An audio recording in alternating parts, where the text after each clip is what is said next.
Up, here we go. All right, what's going on, everybody, ladies and gentlemen? I am going live here on YouTube. If you're watching this after the fact, because it's going to be saved on the channel, just make sure that you stay tuned because it's going to be a really, really fun and informative Q&A. I'm going to answer questions. I'm going to talk about the market. I'm doing a lot of really, really fun things that you don't get on normal live videos. So make sure to watch this, stick with us. It's going to be fun. It's going to be awesome. So let me know where you're from in the chat box. If you haven't already, even if you're watching this after the fact, let me know where you're from. Just going live here on YouTube. I got Instagram right here. Instagram, say hi to YouTube. YouTube, say hi to Instagram. I'm going to be answering probably a few more questions on my YouTube. So if you want to head over to my YouTube, that's probably the place to go where I'm going to answer more questions. So let me know where you're from in the chat box. We're going to answer questions, talk market, and try to get into a couple things that can hopefully help you guys be more successful in real estate investing. So Mexican Sly, what is up, my friend? He was here before this even started. Josh, what's going on, Josh? Josh just joined our live rental academy, our college rental portfolio. He just joined a mentorship. Awesome. I'm glad you are here, Josh. What's going on from Wisconsin? Yes, for sure. Lily from Spokane, Washington. Like and subscribe. Story knows what's up. She knows what's up. She'll be teaching you all here pretty soon. She will be teaching you all pretty soon. What's up, Playboy from St. Louis? Nice. Where else is everybody from? Minnesota. Great. So what questions do you guys have about real estate investing? What's up, two guys? What questions do you guys have about real estate investing, flipping, renting, wholesaling? Just throw them in the chat box. In the meantime, I am going to talk a little bit about the market. So kind of like to give a weekly market update because the market changes and the market is really, really, doing pretty good right now. But I did want to talk about, and I'm thinking about doing a full-length video on this, why the real estate market has not stayed as hot. Because the real estate market was doing this, and now it's just kind of flattened out, and it's still doing good, but it's not quite as hot.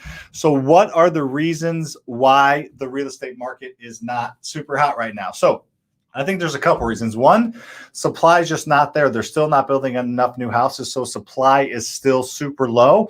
That's the first reason.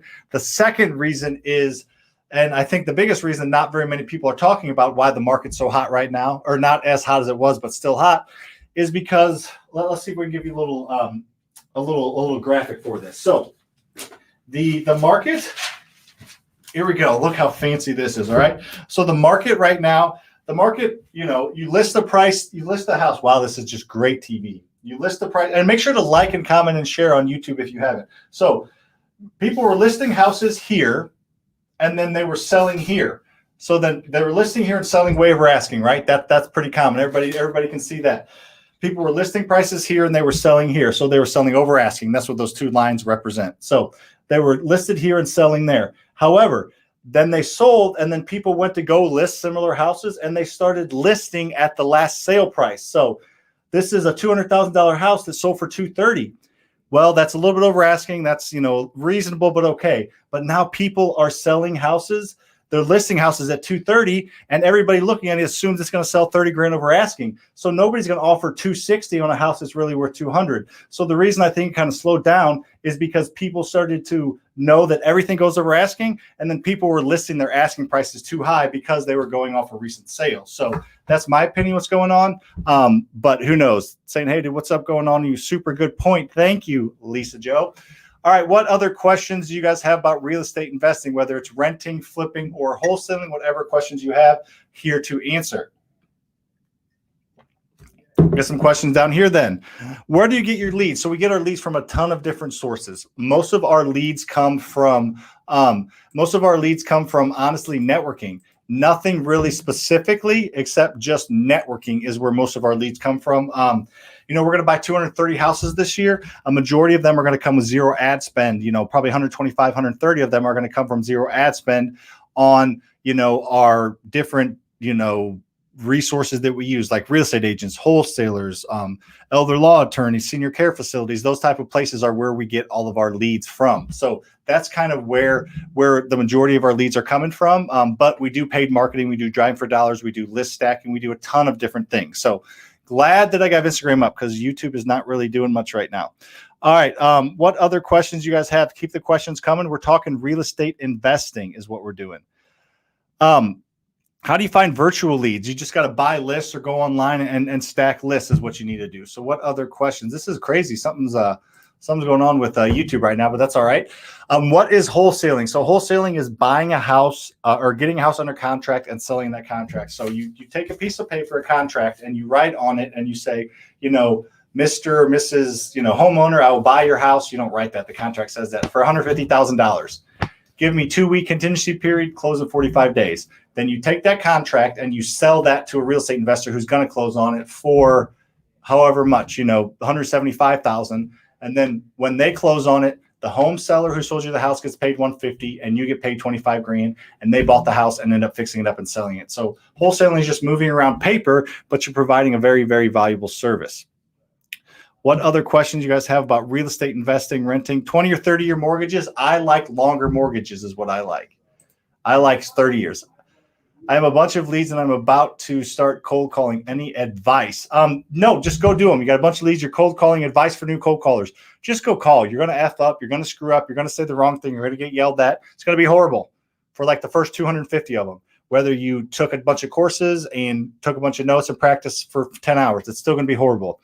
Just do your best, get through them, and just understand that over time it will get easier and it will 100% get better. Just try to be quick and honest and don't sound too salesy, and try to relate to them as much as you can. How do you build a real estate team and who would you put on it?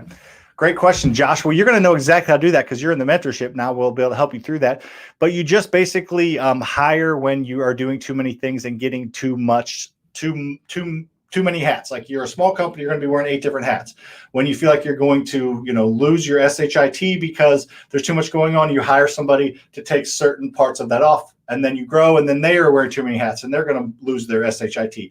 So you just, there can be streamlined processes, way to do it, but that's not realistic. Realistically, you just work to your capacity, hire out, then you're both at your capacity, hire out again, then you're all 3 at your capacity, hire out again. That's kind of the best way to do it. Keep the questions coming though. Keep the questions coming. Make sure you're following my TikTok, YouTube, and Instagram. I give away free advice on that. I live in Georgia, but would like to invest in Philly. Should I start? I would stay in Georgia. Georgia is a great market. I suggest investing locally. I know a ton of people that invest virtually, but if you can, local is the best in my opinion. Generally, how many units? So it really depends on your time. Some people can manage 10 units. So the question is, how many units should it be till you hire somebody out to help you? Generally, some people can manage 10 properties and they're pulling their hair out. Some people can manage 30 by themselves, but I would say it's usually that 15 to 25 range is when most people hire out. Keep the questions coming. Do you have a transcript I can follow? I don't have any cold calling transcripts. We're creating one for the mentorship, but we don't have one right now.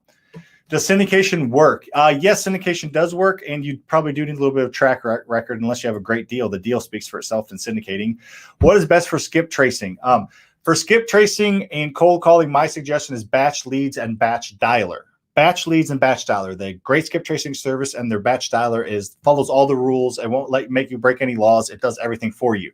If you're going to try to download lists, skip trace them, and call them, use the code SamFasterFreedom. All one word, SamFasterFreedom. Batch dialer, batch leads, any of those, use the code SamFasterFreedom. Just trying to help you out. How do you request the seller leads from a retirement facility? You go talk to the marketing person there, and you say, if you come across anybody that needs to sell their house to get into this facility, let me know. I'll offer a fair price. You obviously have to warm them up and get to know, but they will give you the lead. Should you keep what? I think I missed the first one. I think there's some internet issues going on. I would guess with my internet right now, the bar keeps popping up. There's only a few people on Insta or on YouTube. We usually have between 40 and 50 on Instagram, but YouTube's like 5 or 6, which is what it is. Story, re-ask the question, please, ma'am. Hi, any good mentors in Spanish? No, I don't know any in Spanish. I'm sorry. I got you the answer. Do you do short-term rentals? No, but probably going to get into it soon. Paid ads on social media. Yes. If you know what you're doing, getting leads from social media is a great way to make things happen. So yeah, I agree. I think getting leads from social media is potentially good. It's a pretty inexpensive way to get leads for sure. What other questions do we have on here? Make sure that you're putting your requests in the chat box. Let's throw our free training link there at the bottom as well. Go from there. All right. What other questions? Yeah, we have a ton of that. Josiah, we have 30 different ways we find off-market deals that we talk about on my TikTok, YouTube, and Instagram, mainly YouTube and Instagram, but kind of all over the place. We have a ton of different ways that we go about that. Yes, seems like technical issues from my end. Yeah, I think there's a lot of technical issues here. So thanks for watching on YouTube. Just going to stick with Instagram. Don't know it though. What's going on?